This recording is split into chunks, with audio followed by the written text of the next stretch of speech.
Baik, Assalamualaikum warahmatullahi wabarakatuh. Waalaikumsalam warahmatullahi wabarakatuh. Baik, terima kasih atas kehadirannya. Hari ini kita akan melanjutkan perkuliahan kita pada pertemuan keempat. Pada pembahasan materi ketiga. Jadi setelah kemarin pertemuan kedua kita belajar tentang hakikat IPA, kemudian pertemuan berikutnya kita belajar tentang model pembelajaran berbasis masalah, yaitu salah satu model pembelajaran yang bisa digunakan untuk membelajarkan materi IPA. Suara saya kedengaran jelas? Jelas, Bu. Baik. Nah, hari ini kita akan mempelajari model pembelajaran lain yang bisa digunakan untuk menyampaikan materi IPA, yaitu salah satunya adalah model pembelajaran berbasis proyek.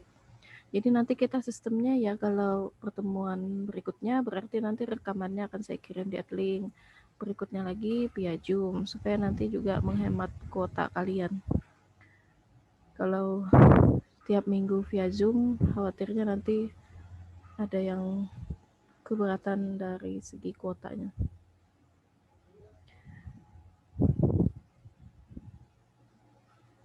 Baik, model pembelajaran berbasis proyek atau disebut juga dengan project based learning. Nah, untuk definisi atau pengertian dari PJBL atau pembelajaran berbasis proyek itu adalah metode pembelajaran yang menggunakan proyek. Jadi kata kuncinya adalah ada di proyek. Nah, di sini peserta didik melakukan eksplorasi, penilaian, interpretasi, sintesis, dan informasi untuk menghasilkan berbagai bentuk hasil belajar. Kemudian, pembelajaran berbasis proyek itu merupakan metode belajar yang menggunakan masalah. Jadi sama halnya seperti kemarin ya, PBL, Problem Based Learning, juga menggunakan masalah sebagai langkah awal dalam mengumpulkan dan mengintegrasikan pengetahuan baru berdasarkan pengalamannya dalam beraktivitas secara nyata. Nah, lalu apa bedanya antara PBL dengan PJBL? Kalau sama-sama dimulai dari suatu masalah. Jadi kalau proyek ini singkatannya adalah PJBL. Kalau belajar berdasarkan masalah itu PBL. Nanti lebih lanjut kita bahas. Terkait pembelajaran berbasis proyek itu dirancang untuk digunakan pada permasalahan kompleks yang diperlukan peserta didik dalam melakukan investigasi dan memahaminya. Melalui PJBL, proses inquiry atau penyelidikan dimulai dengan memunculkan pertanyaan penuntun atau suatu masalah. Suatu masalah itu kan biasanya ditandai dengan sebuah pertanyaan dan membimbing peserta didik dalam sebuah proyek kolaboratif yang mengintegrasikan berbagai subjek materi dalam kurikulum. Nah, di sini sudah mulai jelas ya. Jadi tadi PBL atau PJBL sama-sama dimulai dengan sebuah masalah. Namun bedanya ketika PBL mereka dituntut untuk menyelesaikan masalah melalui sebuah kegiatan penyelidikan. Nah, kalau di PJBL, siswa itu dituntut untuk menyelesaikan masalah tadi melalui sebuah proyek. Ya, kalau di PBL tidak ada proyek, kalau di PJBL itu penyelesaian masalahnya berupa proyek. Kemudian, pada saat pertanyaan terjawab, secara langsung peserta didik dapat melihat berbagai elemen utama sekaligus berbagai prinsip dalam sebuah disiplin yang sedang dikajinya. Jadi PJBL merupakan investigasi atau penyelidikan mendalam tentang sebuah topik dunia nyata. Nah, hal ini akan berharga bagi atensi dan usaha peserta didik. Jadi maksudnya apapun itu kaitannya harus dikaitkan dengan permasalahan yang sering dihadapi oleh peserta didik yang berkaitan erat dengan kehidupan mereka. Kemudian kita lanjutkan ke keuntungan dari pembelajaran berbasis proyek. Atau sampai di sini dulu, ada yang mau ditanyakan belum? Terkait dari pengertian PJBL. Saya persilahkan sebelum kita lanjutkan ke materi yang lebih lanjut. Jadi jangan malu bertanya, silahkan disampaikan apapun. Jika memang saya tidak bisa menjawab, nanti akan saya tampung, saya carikan jawabannya, baru kita diskusikan lagi. Ini Bu, PJBL itu maksudnya harus kita lakuin dalam pembelajaran berbasis proyek ini. Apa? Sekali lagi Winda. PJBL itu kan katanya kan untuk memahami segalanya itu melalui PJBL. Nah, PJBL itu yang maksudnya PJBL itu apa? Dan kemudian kenapa PJBL tersebut harus melalui pembelajaran berbasis proyek tersebut, Bu? Baik, bagus sekali. Terima kasih Winda atas pertanyaannya. Jadi begini, PJBL itu adalah suatu model pembelajaran. Jadi begini, ketika kalian mengajar, itu kita tidak bisa hanya sekedar sampaikan materi, tetapi tidak punya cara atau teknik tertentu. Kita harus menggunakan cara atau teknik tertentu. Misal, ketika kalian hanya ceramah dari awal sampai akhir, itu berarti kalian menggunakan metode ceramah. Tapi kalau ketika kalian menyisipkan siswa nih perlu melakukan penyelidikan, berarti kalian menggunakan metode pengamatan. Nah, pengamatannya nanti arahnya maunya seperti apa? Diarahkan lagi, lebih luas lagi cakupannya, berarti menggunakan model pembelajaran tertentu. Jika pengamatan yang kalian arahkan kepada siswa itu nanti berupa atau menghasilkan suatu proyek, itu berarti kalian akan menggunakan model pembelajaran berbasis proyek. Jadi di sini maksudnya adalah ada berbagai macam jenis model pembelajaran. Salah satunya adalah model pembelajaran berbasis masalah yang kita bahas di minggu lalu, dan juga ada model pembelajaran berbasis proyek yang kita bahas hari ini. Nah, ciri khas dari model pembelajaran berbasis proyek adalah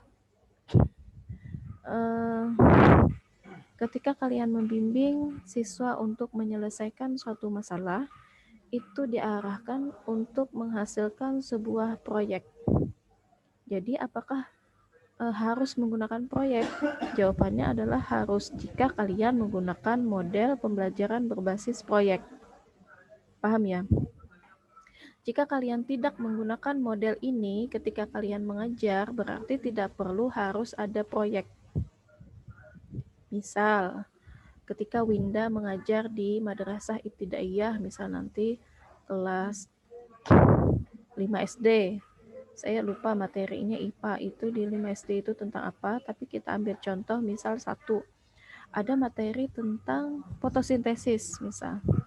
Nah, kemudian Winda mungkin menganggap, oh siswanya ini harus menggunakan pemaparan materi saja, ceramah saja, berarti tidak harus ada proyek. Karena tadi Winda memutuskan hanya menggunakan ceramah. Kerja kelompok kah? Berarti model pembelajaran kooperatif. Nah, tetapi kalau kemudian Winda merasa, oh ternyata materi fotosintesis ini akan sulit dipahami oleh siswa jika saya hanya ceramah. Jika saya hanya meminta mereka mencatat materi, mereka harus melakukan penyelidikan misal. Kemudian Winda akan berpikir lagi lebih lanjut, apakah nanti penyelidikannya berupa hasil pengamatan saja atau berupa bentuk karya yang akan dihasilkan. Karya atau sebuah proyek itu maksudnya ada bentuk hasilnya, tidak hanya sekedar laporan pengamatan, jadi ada bentuk hasilnya berupa proyek yang dikerjakan secara berkala. Kemudian misal Winda memutuskan bahwa mereka siswa itu harus paham fotosintesis dengan melakukan pengamatan ketika tadi memutuskan dengan proyek ya, berarti nanti Winda memutuskan ada proyek yang dikerjakan oleh siswa mengamati jumlah oksigen yang ada pada tumbuhan yang diletakkan di luar ruangan dengan tumbuhan yang ada di dalam ruangan. Kemudian Winda meminta siswa untuk mengamati secara berkala. 1 minggu atau 1 hari, hari ini diamati, besoknya diamati, besoknya lagi diamati selama 1 minggu. Nah, itu berarti adalah proyek. Jika tidak, hanya ceramah, berarti bukan proyek. Kemudian tadi kan pertanyaannya apakah harus? Ya, tidak harus, tergantung dari model yang digunakan. Cuman nanti Winda juga memang atau yang lain harus mempertimbangkan materi ini, apakah cukup hanya dengan ceramah atau apakah harus dengan kegiatan penyelidikan. Kemudian penyelidikan juga apakah cukup dengan kegiatan observasi saja ataukah harus ada kegiatan yang diamati secara berkala. Ada lagi yang mau ditanyakan? Kalau Bayu, ada yang ditanyakan Bayu?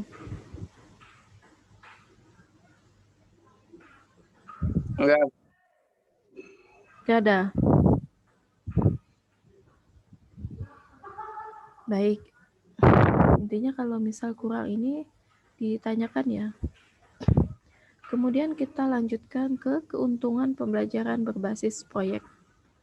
Nah, yang pertama, keuntungannya adalah meningkatkan motivasi belajar peserta didik untuk belajar, mendorong kemampuan mereka untuk melakukan pekerjaan penting, dan mereka perlu untuk dihargai. Jadi tadi, ketika siswa diminta untuk mengerjakan sebuah proyek, pengamatan, dan sebagainya, mereka cenderung akan lebih termotivasi untuk mengamati bagaimana sih hasilnya dan sebagainya. Apalagi jika kalian memahami karakteristik dari anak usia madrasah ibtidaiyah, itu mereka rasa ingin tahu mereka itu sangat besar.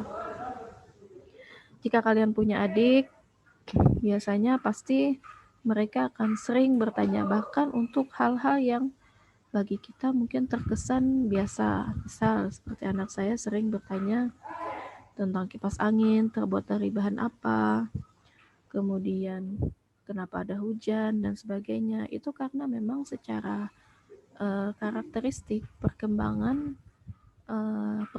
mereka memang rasa ingin tahunya lebih besar. Nah, rasa ingin tahu mereka yang besar itulah yang kemudian harus kita atasi dengan menyiapkan atau merancang kegiatan pembelajaran yang bisa menjawab rasa ingin tahu mereka.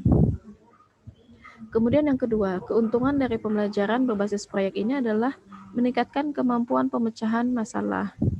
Nah, kenapa siswa itu harus mampu memecahkan masalah? Karena dalam kegiatan pembelajaran tidak hanya menyampaikan materi, tetapi peran kita sebagai guru juga adalah menyiapkan mereka menjadi orang yang lebih mandiri lagi. Seseorang yang mandiri tentunya bisa nanti bisa memecahkan masalah dan sebagainya. Jadi tidak kemudian lantas jika ada masalah menyerah dan sebagainya. Jadi itu peran lain dari pendidikan. Kemudian yang ketiga adalah membuat peserta didik menjadi lebih aktif. Jadi pembelajaran yang bagus itu adalah pembelajaran yang berpusat kepada siswa. Jangan hanya kalian yang terus aktif, tapi siswanya diam. Kalau siswanya hanya diam, hanya kalian yang aktif satu arah, itu kebiasaannya materi yang diingat oleh mereka itu tidak akan bertahan lama. Kemudian berikutnya adalah meningkatkan kolaborasi. Kemudian mengembangkan keterampilan komunikasi peserta didik, serta meningkatkan keterampilan peserta didik dalam mengelola sumber. Selain itu, juga akan memberikan pengalaman ke peserta didik, pembelajaran dan praktek dalam mengorganisasikan proyek. Nah, serta membuat alokasi waktu.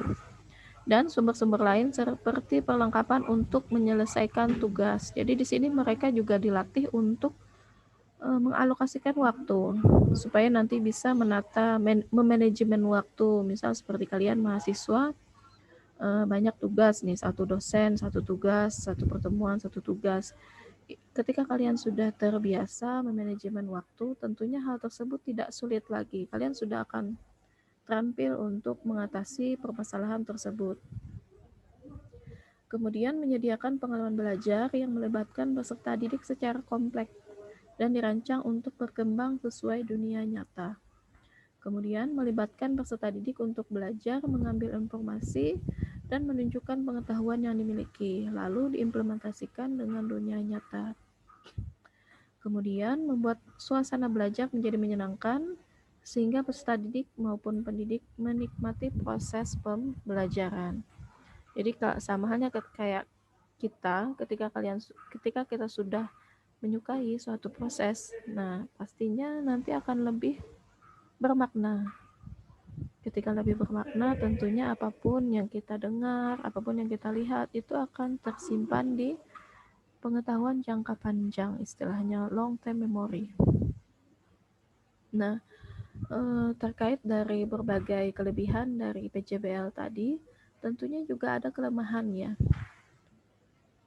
Di antaranya adalah sama halnya dengan PBL minggu kemarin, PJBL ini juga memerlukan banyak waktu untuk menyelesaikan masalah. Kemudian yang kedua memerlukan biaya yang cukup banyak. Kemudian banyak instruktur yang merasa nyaman dengan kelas tradisional, di mana instruktur memegang peran utama. Banyaknya peralatan yang harus disediakan. Peserta didik yang memiliki kelemahan dalam percobaan dan pengumpulan informasi akan mengalami kesulitan. Kemudian ada kemungkinan peserta didik yang kurang aktif, kayak misal ketika kita ada kerja kelompok, itu biasanya ada 1 atau 2 yang tidak aktif, hanya nebeng nama dan sebagainya. Kemudian ketika topik yang diberikan kepada masing-masing kelompok berbeda, dikhawatirkan peserta didik tidak bisa memahami topik secara keseluruhan. Jadi pada dasarnya memang apapun itu model pembelajarannya pasti ada memiliki kelemahan, di mana tentunya hal ini tidak lantas kemudian menjadi penghalang untuk penerapan dari model ini, mengingat tadi sudah kalian baca model ini memiliki banyak sekali keuntungan. Jadi ketika kalian sudah mengetahui nih keuntungannya banyak, kemudian ada juga kelemahan, harapannya nanti kalian bisa mengatasi kelemahan-kelemahan tersebut. Bagaimana sih caranya supaya kelemahan tersebut dapat diatasi? Nah, itu nanti akan menjadi tantangan tersendiri ketika kalian sudah terjun langsung ke dalam dunia pendidikan, menjadi guru di berbagai madrasah yang ada di sekitar kalian. Kemudian untuk langkah-langkah operasional, yang pertama ada dengan penentuan pertanyaan mendasar, kemudian menyusun perencanaan proyek, menyusun jadwal, memonitoring, menguji hasil, serta mengevaluasi pengalaman secara garis besar kegiatan pembelajaran yang kalian lakukan. Sampai di sini ada yang mau ditanyakan dulu? Aulia, ada yang ditanyakan? Evaluasi itu semacam kayak hasil dari akhirnya, misalnya kayak ujian atau ulangan gitu, Kak Bu. Baik, terima kasih Aulia. Jadi evaluasi itu seperti halnya kita refleksi, Aulia. Jadi bukan seperti kayak kita ujian, bukan. Jadi ketika misal Aulia melakukan sebuah proyek, sudah selesai, hasilnya ada, baru di akhir nanti mengevaluasi bagaimana sih secara keseluruhan proyek yang sudah dikerjakan, kekurangannya apa saja, kemudian kesulitannya apa saja. Nah, tujuannya di sini adalah supaya nanti ketika akan mengerjakan proyek di berikutnya, sudah tahu nih, oh misal berikut proyek sebelumnya kesulitan dalam waktu, karena misal memulainya lambat, misal ya. Berarti di sini kalian sudah bisa mengevaluasi, oh berarti di berikutnya harus pandai lagi memanajemen waktunya. Begitu Aulia, kurang lebihnya ada lagi.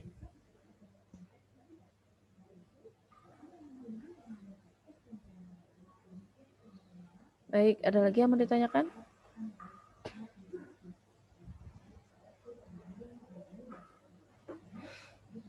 Atau ngantuk semua? Minum kopi dulu. Kalau ngantuk, minum kopi dulu. Ibu mau nanya, Silahkan.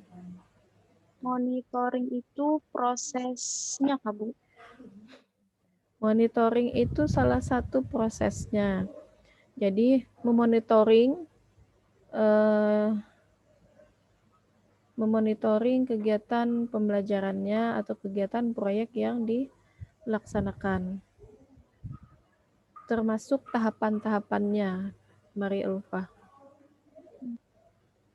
Ya Bu. Baik, ada lagi?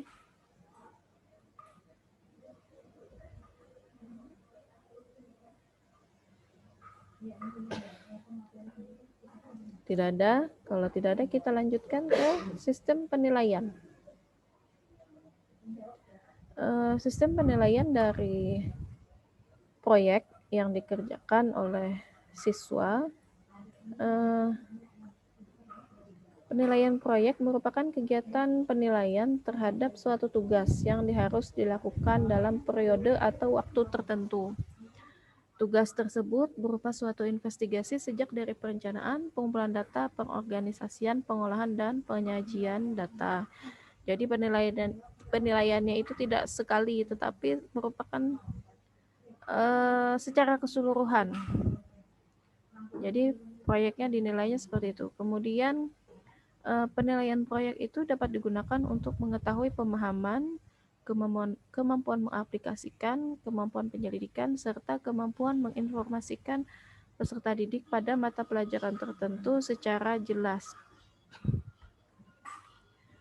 Kemudian ada 3 hal yang harus dipertimbangkan dalam penilaian proyek. Yang pertama adalah kemampuan dalam pengelolaan, misal dalam memilih topik, mencari informasi, dan mengelola waktu.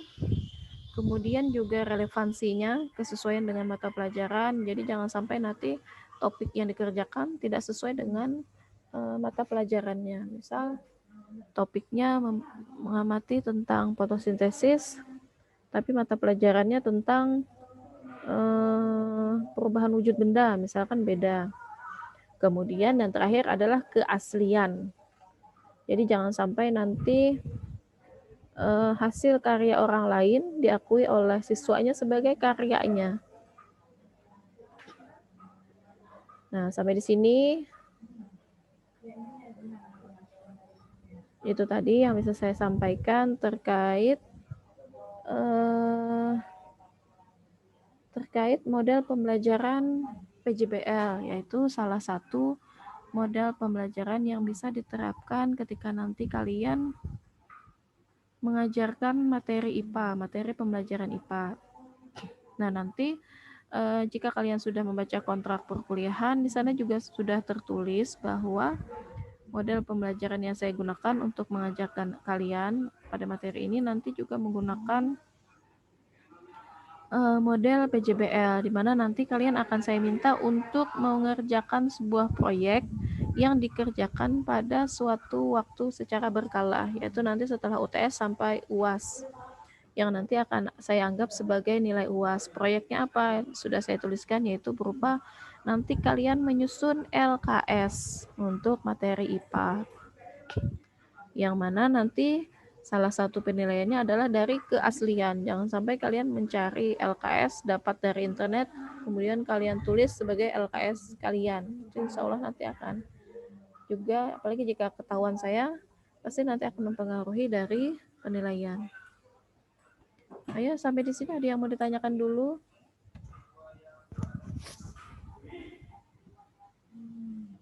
Apalagi orangnya cuma sedikit, harusnya bisa lebih maksimal kalian bertanya, karena kalau biasanya mahasiswanya banyak, tidak semua bisa bertanya kan.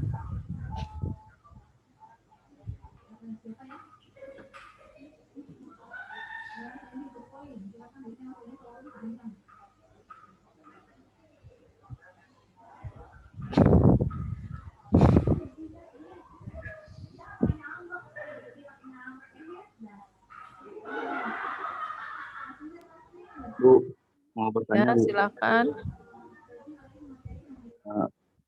Sistem penilaian yang sekarang apa ada batas standarnya Bu? Untuk kurikulum yang sekarang Bu.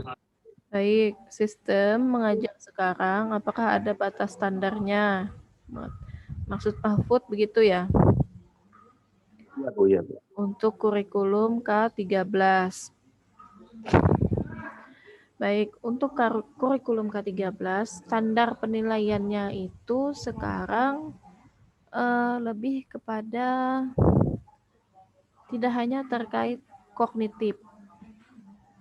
Kalian sudah pernah belum belajar terkait kurikulum K13 itu? Sekarang titiknya adalah ada di KI1, KI2, KI3, dan KI4. KI1 itu hubungannya ke hablum minallah, KI2 itu hubungannya ke hablum minannas, KI3 lebih ke pengetahuan, KI4 lebih ke keterampilan. Paham? Nah, untuk standarnya sekarang kurikulum K13 itu mengarahkan guru itu supaya menyusun kegiatan pembelajaran yang mencakup keempat kompetensi inti tadi. Jadi ketika kalian nanti mengajar, Mahfud misal mengajar di siswa kelas 5 materi tentang ciri-ciri makhluk hidup. Nah, Mahfud tidak hanya mengajarkan materi terkait konsep ciri-ciri makhluk hidup, tetapi Mahfud juga harus mengkaitkan terhadap keterampilan. Keterampilannya itu entah nanti dari segi menyusun laporan hasil pengamatan, kemudian terkait KI2 sikap, nanti Mahfud juga harus menyampaikan ke siswa bahwa ketika mereka sudah mengetahui ciri-ciri makhluk hidup, mereka ketika melakukan pengamatan mereka harus menyajikan secara jujur ya. Ketika mereka menyusun hasil pengamatan harus menyusun secara jujur, apa adanya dan sebagainya. Kemudian juga mencakup KI1. KI1 tahu tidak Mahfud? Hablum minallah. Jadi meningkatkan keimanan mereka. Jadi nanti ketika kamu menyampaikan, oh ini ciri-ciri makhluk hidup, Mahfud juga harus mengkaitkan, oh ini ciri-ciri makhluk hidup. Makhluk hidup adalah diciptakan oleh Allah.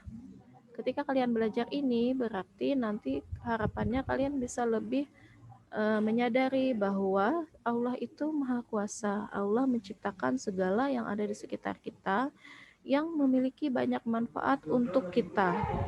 Nah, jadi standar penilaian untuk kurikulum sekarang adalah ada pada 4 tadi. Jadi guru tidak hanya menilai dari, oh mereka hafal ciri-ciri makhluk hidup, sudah selesai. Tidak, tetapi juga guru harus pandai apakah nanti kemudian siswa saya ini lebih peka lagi terhadap lingkungan, itu juga dinilai. Jika misal setelah belajar tentang makhluk hidup, kemudian besok hari Mahfud melihat siswanya itu mencabut-cabut tanaman, bunga, dan sebagainya, berarti bisa disimpulkan bahwa kegiatan pembelajarannya belum berhasil. Karena mereka masih belum meresapi materi tersebut.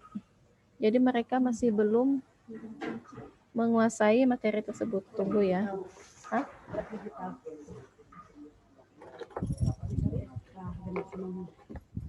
Oh, maksudnya kasih berkutat dengan SK. Bawa, pada bingung.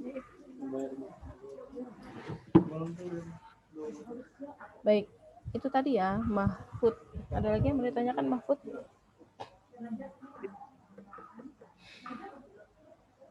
Jadi beda kalau kurikulum KTSP dulu itu fokusnya hanya di pengetahuan. Asal mereka sudah tahu ciri-ciri makhluk hidup, sudah tahu konsep daur hujan dan sebagainya sudah. Tetapi kalau K13 itu lebih ke mereka juga bisa memahami, karena Kalau kita sadari, sebenarnya kita sekarang itu sedang krisis pemahaman bahwa sebenarnya kita itu dapat mempengaruhi lingkungan. Paham ya? Jadi pembelajaran yang ada di sekolah itu kurang bisa mengkaitkan bahwa materi yang dipelajari selama di sekolah itu sebenarnya sangat penting untuk membentuk sikap mereka supaya mereka lebih peduli dengan lingkungan. Buktinya apa? Buktinya sekarang bisa kita lihat bahwa kerusakan alam itu semakin banyak. Kalau kegiatan pembelajaran berhasil, tentunya kerusakan alam juga tidak terlalu banyak. Akan semakin banyak orang yang peduli terhadap lingkungan dan sebagainya. Ada lagi yang mau ditanyakan? Berarti pertemuan berikutnya kalau ngantuk silahkan sambil minum kopi atau bawa minyak kayu putih dan sebagainya. Jadi bisa dioles. Jangan terlalu tegang. Ada yang mau ditanyakan? Bayu? Enggak, Bu. Baik, kalau tidak ada lagi yang ditanyakan, nanti rekamannya seperti biasa akan saya kirimkan di link. Jadi kalian bisa sambil menyimak terus, mengulang-ulang. Karena semakin sering diulang, insya Allah akan semakin sering atau semakin mudah diingat. Dan jangan sungkan untuk bertanya jika ada yang mau ditanyakan. Karena bagaimanapun waktu itu sangat berharga. Ketika waktu sudah berlalu, itu akan sayang. Jadi sebisa mungkin dimanfaatkan. Jika ada yang ditanyakan, bertanya jangan sungkan. Karena kalau sudah lewat baru muncul pertanyaan kan sayang. Baik, kalau tidak ada lagi yang mau ditanyakan, berarti saya akhiri sampai di sini. Mohon maaf jika ada kesalahan ataupun ada hal yang seharusnya saya sampaikan namun tidak saya sampaikan, karena itu tidak lebih dari kekurangan ilmu yang saya miliki. Semoga pertemuan berikutnya lebih baik lagi. Kita semua selalu diberikan kesehatan sehingga bisa melewati pandemi ini terhindari dari segala mara bahaya dan penyakit. Saya akhiri. Wassalamualaikum warahmatullahi wabarakatuh. Waalaikumsalam. Waalaikumsalam warahmatullahi wabarakatuh.